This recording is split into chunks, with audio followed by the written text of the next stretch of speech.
Good morning बच्चों। तो मेरा नाम है तुषार जादव और मैं 10th ICSE का आज पहला चैप्टर चालू करने वाला हूँ।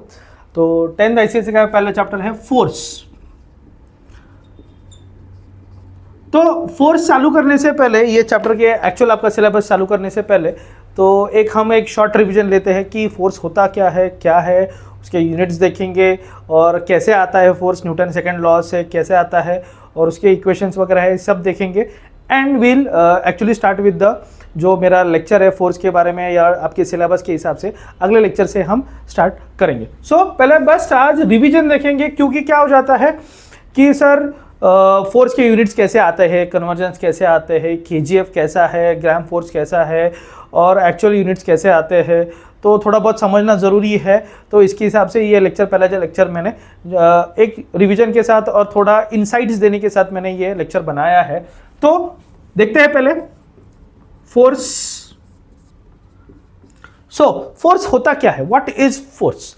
फोर्स इज समथिंग, और या मैं कह सकता हूं force is a physical quantity which changes मतलब चेंज करता है और टेंड्स टू चेंज करने की संभावना लाता है। मतलब इट चेंजेस और टेंड्स टू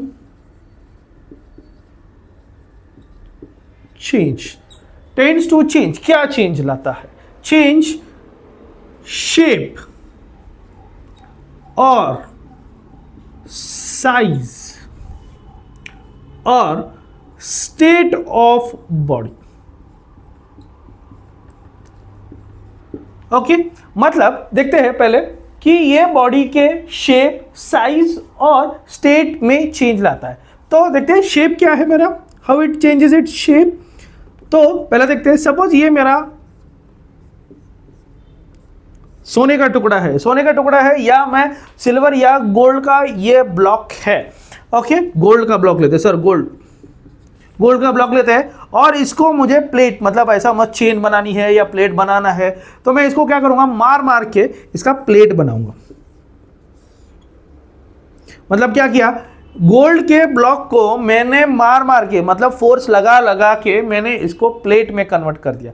मतलब block gets converted into plate. So this is called as my change in shape. Second देखते हैं मेरा साइज। अभी देखिए साइज के लिए हम एग्जांपल लेते हैं मेरा स्प्रिंग मतलब ये मेरा स्प्रिंग है। ओके, ऐसा मैं नया खरीद के लेके आया हुआ है, मस्त वाले स्प्रिंग है और इसका लेंथ सपोज कितना है, इसका लेंथ है L। ओके, लेंथ L है। अब मैं क्या करता हूँ, ऐसा लेंथ है L, ऐसा ये स्प्रिंग है, मैं इसको पकड़ के खींचा तो क्या हो जाएगा, ये लंबा हो जाएगा। मतलब ये मेरा स्प्रिंग है, स्प्रिंग को मैंने खींचने के बाद, खींचना मतलब मैंने क्या लगाया, फोर्स लगाया। तो बेसिकली उसका हो क्या गया, उसकी लेंथ क्या होगी, चेंज हो गई। मतलब पहली L थी, अब कितनी हो गई मेरी, L डैश हो गई, where L dash is greater than L। Okay, तो उसका लेंथ चेंज हो गया, मतलब उसकी क्या हो गई, साइज चेंज हो गई। मैं उसको बड़ा भी कर सकता हूं, मैं उसको छोटा भी कर सकता हूं, ऐसा कुछ नहीं कि उसको खींचना ही पड़ेगा। मतलब मैं इसको पुल भी कर सकता हूं, मैं उसको पुश भी कर सकता हूं। मतलब ऐसा बड़ा खींचा लंबी हो जाएगी, दबाया छोटी हो जाएगी। तो मैं उसका साइज चेंज कर रहा हूं for the due to application of force. तीसरी बात, स्टेट। सर स्टेट मतलब क्या? मतलब फॉर एग्जांपल अगर एक बॉल ऐसा मस्त आराम से बैठा है, बॉल है ऐसा आराम से बैठा है, मतलब क्या है, उसकी वेलोसिटी कितनी है, 0 है, आराम से बैठा है, कुछ टेंशन नहीं, कोई परेशान नहीं कर, उसको आराम से बैठा है, उसकी वेलोसिटी कितनी है, u। अब लगाया मैंने इसको फोर्स, ये छोटा बच्चा आया, उसको लगाया फोर्स, उसको मारा, ऐसा छोटा बच्चा आया, उसको मारा मतलब क्या हो गया, उस पर लगाया मैंने फोर्स लगाने के बाद ये बॉल क्या हो जाएगा, मूव करना चालू हो जाएगा। मतलब वो क्या हो जाएगा, उसमें कुछ तो वेलोसिटी आएगी। मतलब पहले रेस्ट पे था,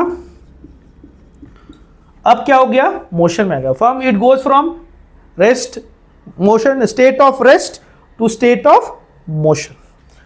ये वाला पहला वाला केस हो गया। सेकंड वाला केस देखेंगे, मोशन।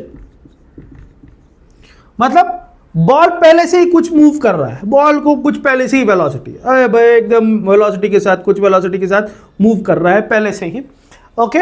और इस पे लगाया मैंने कुछ तो फोर्स, मैंने लगाया उस पे फोर्स, बॉल मूव कर रहा है, उस पे लगाया मैंने फोर्स। फोर्स लगाने की वजह से क्या हो जाएगा, एक जिस डायरेक्शन में मेरा बॉल जा रहा है उस डायरेक्शन में मैंने लगाया फोर्स, ऐसे जा रहा है मैंने फोर्स लगाया, तो उसका क्या हो जाएगा, उसका वेलोसिटी इंक्रीज हो जाएगा, उसका वेलोसिटी इंक्रीज हो जाएगा। मतलब पहले वेलोसिटी u थी, अब वेलोसिटी कितनी हो गई v, where velocity v is greater than velocity of u, मतलब फाइनल वेलोसिटी क्या हो जाएगी, बढ़ गई है, और किससे, पहले वाली वेलोसिटी से बढ़ गई, तो velocity has changed, so there is change in motion, okay. अगर ये पहला वाला केस है, दूसरा वाला केस भी देख सकते हैं, मतलब ये बॉल है और ये कुछ वेलोसिटी के साथ मूव कर रहा है फॉरवर्ड डायरेक्शन में, ऐसे डायरेक्शन में वो जा रहा है। अब मैंने क्या किया, मैंने बॉल को अपोजिट डायरेक्शन में फोर्स लगा दिया, बॉल की क्या कर दी मैंने, अपोजिट डायरेक्शन में मैंने फोर्स लगा दिया। अब अपोजिट डायरेक्शन में फोर्स लगाने की वजह से बेसिकली क्या हो जाएगा, उसका स्पीड कम हो जाएगा और वो जाके रुक जाएगा, मतलब I have changed it's state of motion. Force लगाने की वजह से बेसिकली क्या हो जाएगा, मेरा वेलोसिटी जीरो हो जाएगा, मेरा वेलोसिटी क्या हो गया, जीरो हो गया, मतलब उसका मोशन का स्टेट मैंने रेस्ट में लाया है, मोशन से मैंने उसको रेस्ट में लाया तो वो रुक गया। सो ये बेसिकली चेंजेस किसकी वजह से आए, ये becomes due to the application of force, मतलब इट चेंजेस और टेंड्स टू चेंज, चेंज की संभावना ला सकता है। मतलब ऐसा नहीं है कि मैंने फोर्स लगाया तो उसका शेप चेंज होना ही चाहिए, साइज चेंज होना ही चाहिए या स्टेट चेंज, बट वो एटलीस्ट कोशिश कर रहा है, तो it tends to change shape, मतलब शेप को चेंज करेगा, साइज को चेंज करेगा एंड स्टेट को भी चेंज करेगा। कौन सा स्टेट, रेस्ट या मोशन। तो ये है मेरा बेसिक फोर्स। अब ये फोर्स कैसे लग सकती है, फोर्स मेरा लग सकता है इधर it can be pull force, pull force मतलब पुल फोर्स हो सकता है तो मैं उसको खींचने की कोशिश कर रहा हूं, या मतलब पुल मतलब उसको लंबा करने की कोशिश कर रहा हूं, pulling it, yes.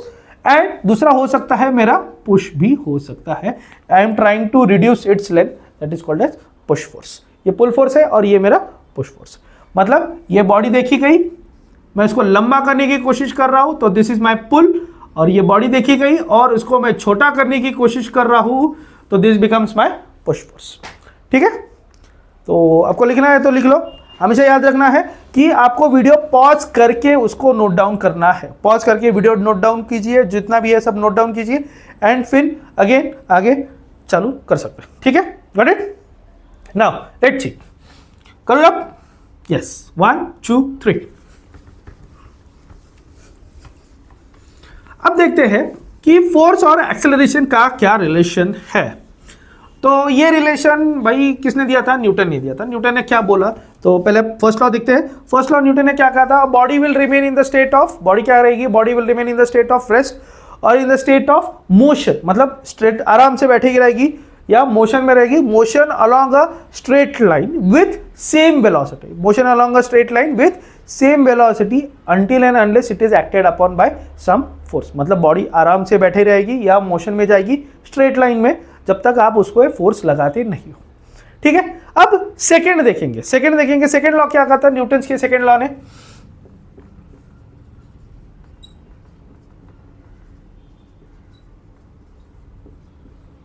What did Newton second law, Newton second law ने कहा कि the rate of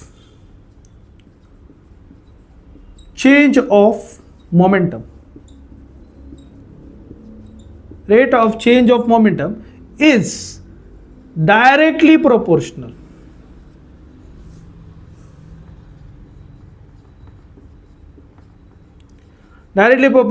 to the applied force and the change of momentum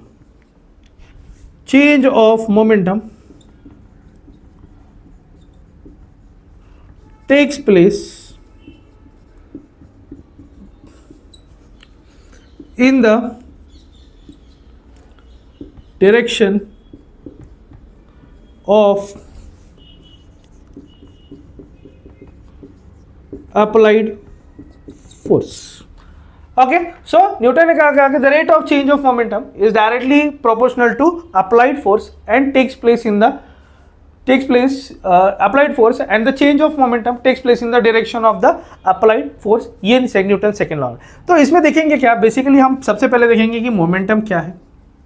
okay, फिर उसका चेंज ऑफ मोमेंटम कैसे आया, फिर rate of change of momentum, and this rate of change of momentum is equal to my force. ये कैसे आया है हम ये देखेंगे. ठीक है, चलो.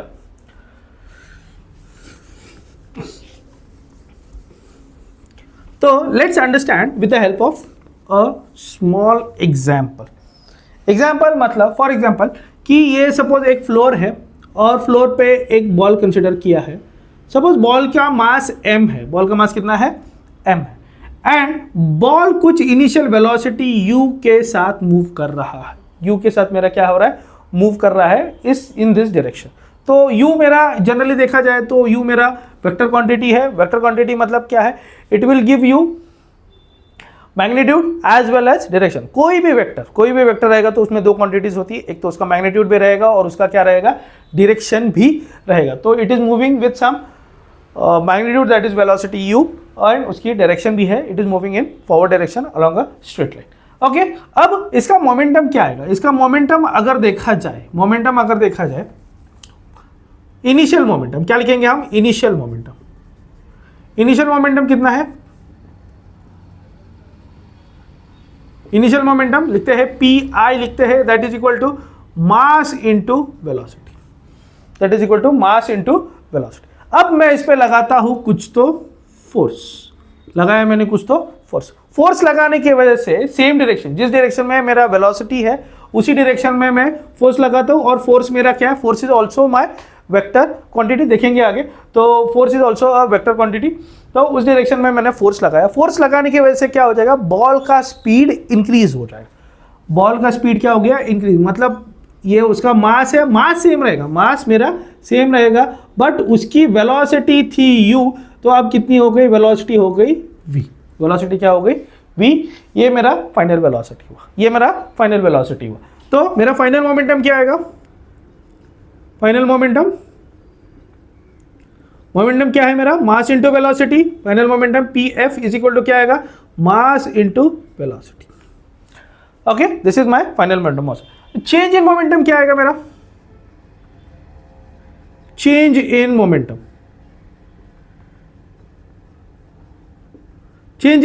Will be final momentum minus initial momentum. मेरा मोमेंटम भी वेक्टर क्वांटिटी है, क्योंकि ये u वेक्टर क्वांटिटी है तो मोमेंटम भी vector quantity, v vector quantity है तो मोमेंटम भी vector quantity. So change in momentum is equal to final momentum minus initial momentum. तो मैं इसको लिख कैसे सकता हूं, मैं इसको लिख सकता हूं mv माइनस mu. ये मेरा हो गया change in momentum. Mass change हो रहा है क्या, बॉल यहां से यहां गया, इस प्रोसेस में मास चेंज हुआ है क्या, मास नहीं चेंज हुआ. सर मास का चेंज हुआ, मास तो वही का वैसे ही है, मास चेंज नहीं हुआ, बस मेरा वेलोसिटी चेंज हुआ है. तो मैं उसको लिख सकता हूं, मास कॉमन ले लिया, change in velocity minus final velocity minus initial velocity, final velocity minus initial velocity हो जाए. अब देखते हैं रेट इन चेंज. वो रेट, सर रेट क्या है, रेट मतलब विथ रिस्पेक्ट टू टाइम. इसको क्या कंसिडर करेंगे हम, विथ रिस्पेक्ट टू टाइम.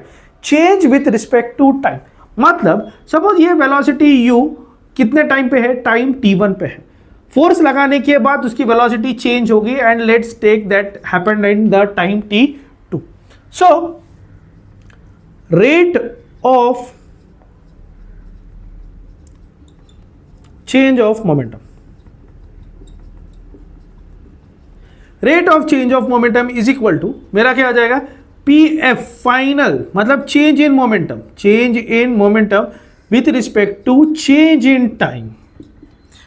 मतलब change in momentum with respect to change in time. ये मोमेंटम चेंज हो गया इतने टाइम में. मैं इसको ऐसे भी लिख सकता हूं, change in momentum, change of P with respect to change of time. मतलब डेल्टा जो है इसको हम, ये छोटा चेंज इन मतलब ट्रायंगल है, उसको हम क्या लिख सकते हैं, ट्रायंगल को हम लिख सकते हैं, बोल सकते हैं डेल लिखते हैं ट्रायंगल से है, and this indicates my change, it indicates my change, change मेरा स्मॉल भी हो सकता है और चेंज मेरा बड़ा भी हो सकता है, तो this is my change in momentum.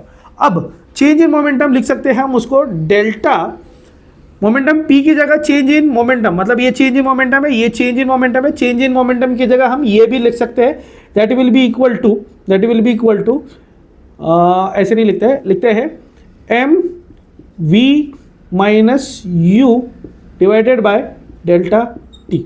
ये मेरा हो गया change in momentum with respect to time, rate of change of momentum.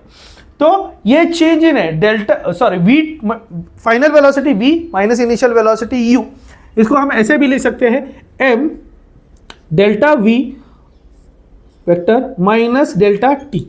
Okay, तो ये क्या हो गया, ये हो गया मेरा change in velocity with respect to change in time. क्या हो गया ये मेरा change in velocity with respect to change in time. अब हमें पता है सर वेलोसिटी जब चेंज होती है with respect to time, velocity जब चेंज होती है विथ रिस्पेक्ट टू टाइम, तो उसको एक स्पेसिफिकली वर्ड से डिनोट किया जाता है, and that word is generally called as my acceleration. So मैं change in velocity with respect to change in time को क्या लिख सकता हूं, मैं लिख सकता हूं एक्सेलरेशन। अब न्यूटन ने क्या कहा कि rate of change of momentum with respect to time is directly proportional to my force. मतलब ये डायरेक्टली प्रोपोर्शनल किसके प्रोपोर्शनल है, मेरा फोर्स। मतलब मैं इसको ऐसे, force is directly proportional to mass into acceleration.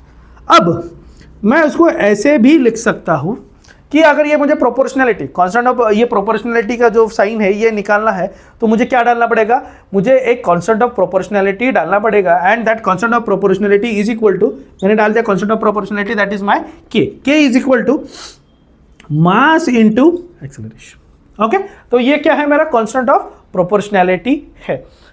अब सर बोलोगे कि सर ये तो पहले हमने फॉर्मूला सीखा नहीं, F is equal to mass into acceleration ही देखा था, बट अगर देखा जाए कि प्रैक्टिकली अगर बहुत सारे ये क्या बोलते हैं प्रैक्टिकल एप्लीकेशंस या प्रैक्टिकली ये प्रूव करने की कोशिश की, तो के की वैल्यू हमेशा के इज इक्वल टू 1 आता है।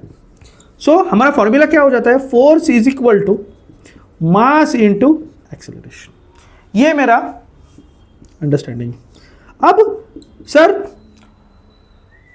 क्या बोलोगे सर कि एक्सेलरेशन और फोर्स ये दोनों वेक्टर क्वांटिटीज है, जिस डायरेक्शन में एक्सेलरेशन चेंज होगा उसी डायरेक्शन में मेरा फोर्स लगेगा, या मैं उल्टा कह सकता हूं जिस डायरेक्शन में मेरा फोर्स लगेगा उसी डायरेक्शन में मेरा एक्सेलरेशन चेंज होगा।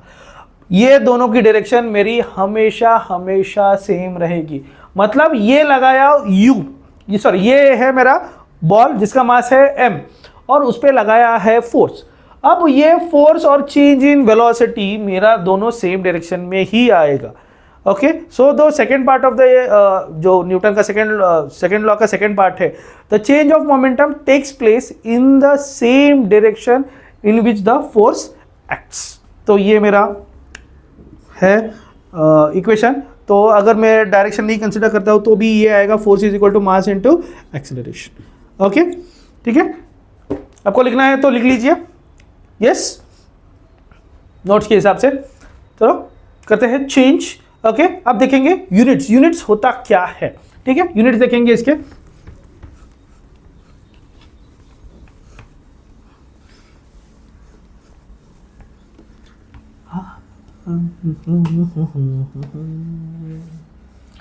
हाँ, तो हमने देखना है यूनिट्स। तो फोर्स इज इक्वल टू क्या है, मास इनटू एक्सेलरेशन। अब देखेंगे मैग्नीट्यूड के हिसाब से। सर फोर्स का यूनिट तो हमें पता है सर न्यूटन है। हाँ, तो न्यूटन आया कैसे है तो देखते हैं।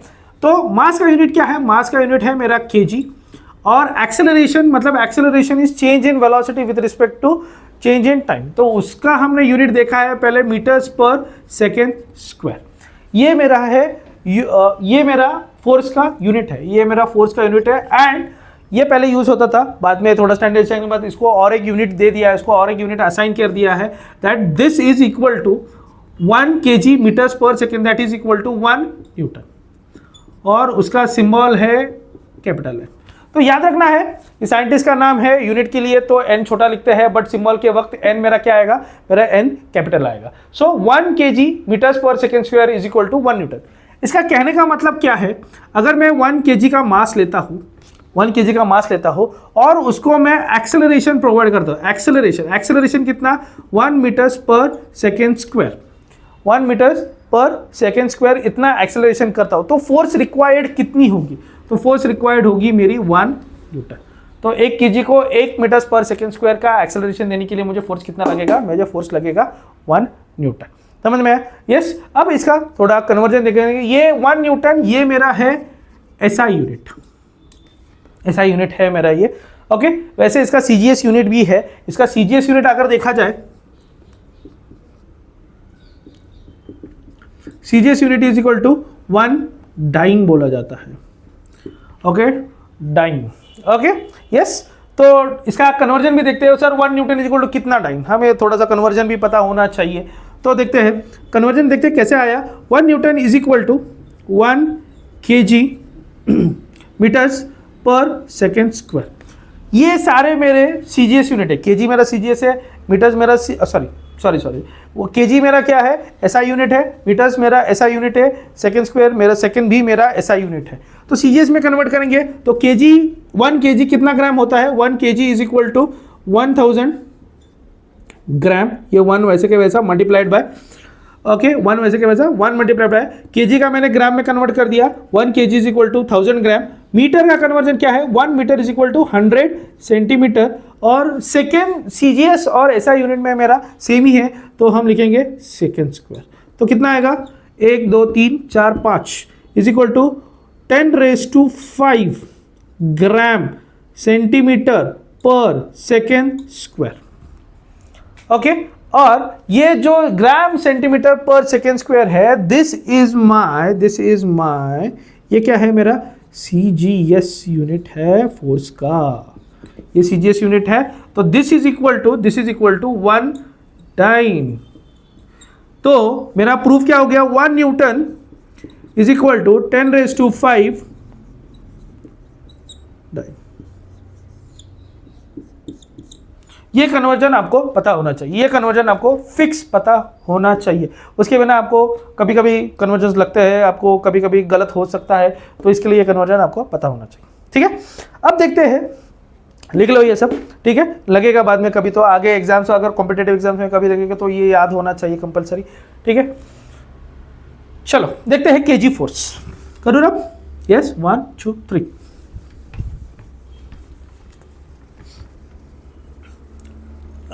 सर देखते हैं 1 kg फोर्स। 1 kg फोर्स होता क्या है, 1 kgf।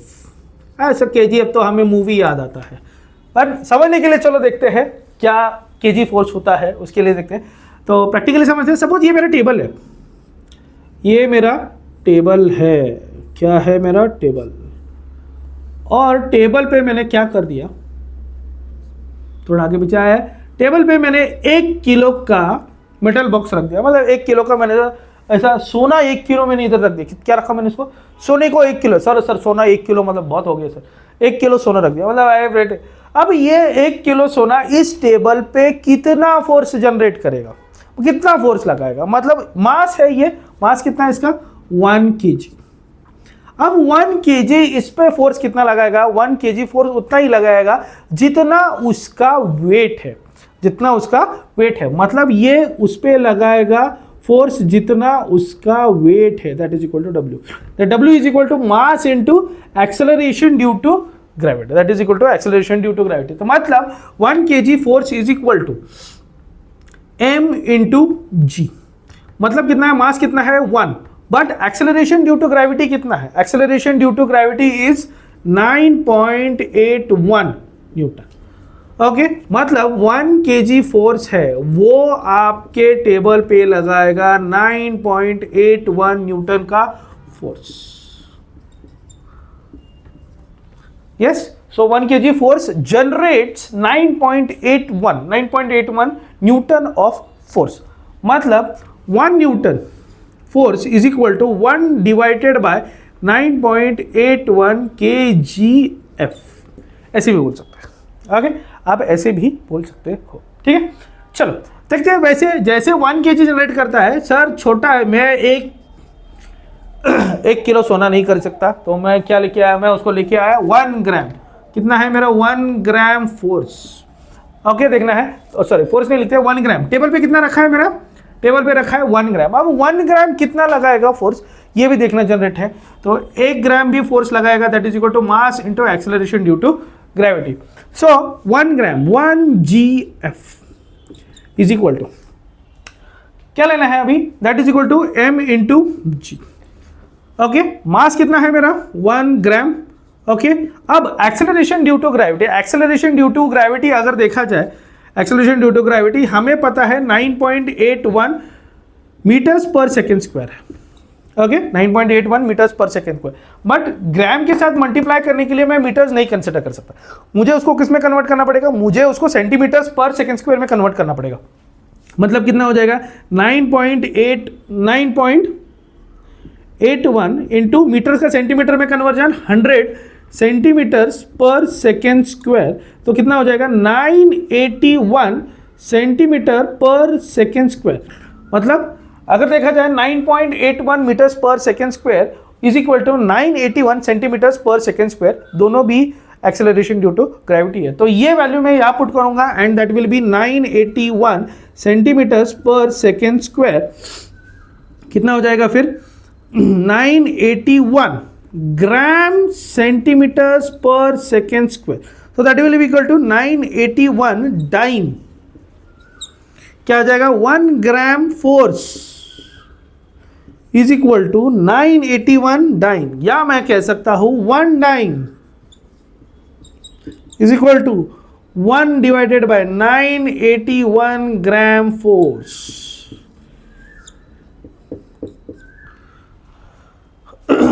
समझ में आया? तो 1 dyne is equal to 1 divided by 981 gram force, ये भी होना चाहिए। तो आपको ये कन्वर्जन कहा गया, हाँ ये कन्वर्जन आपको पता होना चाहिए। तो मैं जब भी कहूँ मैं कि 1 kgf मतलब मैं 1 किलोग्राम फोर्स बोलूंगा, तो 1 किलोग्राम फोर्स कितना आएगा मेरा 9.81 न्यूटन आएगा। वैसे जब मैं बोलूंगा 1 ग्राम फोर्स तो वो कितना आएगा 981 डाइन्स आएगा। तो ये कन्वर्जन समझने के लिए थोड़ा सा आसान हो जाएगा और आपको ये समझ में भी आएगा। तो ये दोनों चीज़ें मुझे याद रखनी कंपलसरी है। ठीक है, आज के लिए इतना ही काफ़ी है। आज हमने क्या क्या देखा, हमने देखा फोर्स क्या होता है, फोर्स की वजह से कौन से चेंजेस आते हैं, मेरा न्यूटन सेकेंड लॉ क्या होता है, न्यूटन सेकेंड लॉ से force is equal to mass into acceleration कैसा आता है, ये भी देखा है। और हमने फोर्स के 2-3 यूनिट्स देखे हैं। तो फोर्स के SI यूनिट्स न्यूटन है, CGS यूनिट डाइन है, उसका कन्वर्जन देखा, फिर KGF फोर्स देखा, KGF फोर्स के बाद मैंने डाइन का और ग्राम फोर्स भी देखा है। ये आज देखेंगे। अगले लेक्चर से हम मोस्ट प्रोबेबली हमारा जो एक्चुअल सिलेबस है, कपल जो है मेरा, मोमेंट कपल, ये सब हम पढ़ना चालू करेंगे। तो आज के लिए इतना बाकी है। थैंक यू, जय हिंद।